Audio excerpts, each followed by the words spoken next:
Okay, today's lesson is to die is gain. In case you haven't noticed, we are all, as believers especially, involved in the great controversy, which rages all around us and indeed in us as well.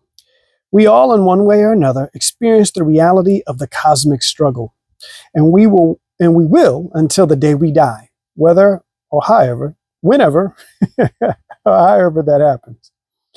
Read 2 Corinthians 10:3-6. What is the basis of the spiritual war we wage, and what are our weapons? Let's check it out. 2 Corinthians 10, my Bible over here, 3-6. Here we go.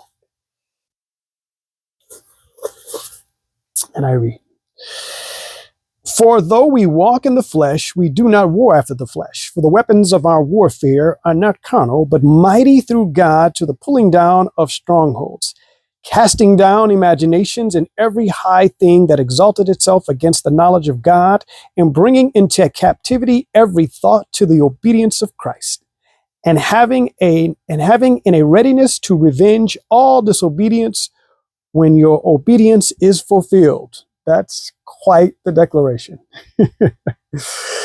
That's a lot. That's a very, very, that's like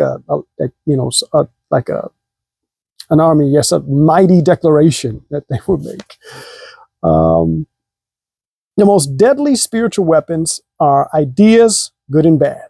Satan uses criticism, betrayal, embarrassment, fear, peer pressure, and a host of similar tools that Christians should never employ. We are instead to use love, mercy, peace, gentleness, long-suffering, kindness, and self-control.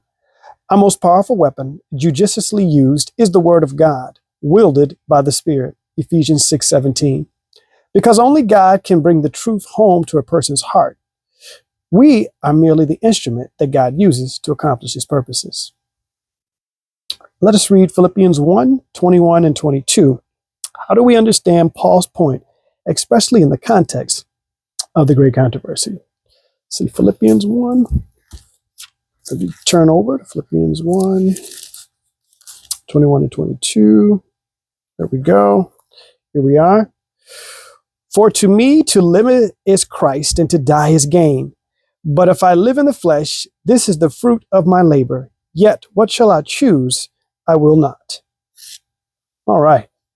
Because the battle is spiritual, we are in a war of ideas and values.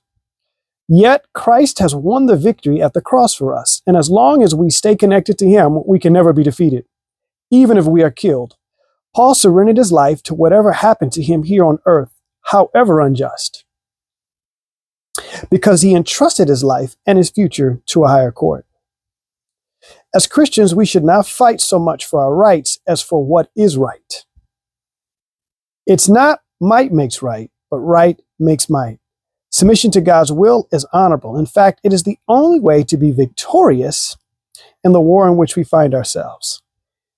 Jesus, of course, is the quintessential example of submission to the will of God, as Paul will bring out in Philippians chapter 2. In closing for today, in what ways right now are you experiencing the reality of the great controversy? How can you draw comfort and strength from knowing that Christ has won the victory for us already? Food for thought. Until next time, God bless.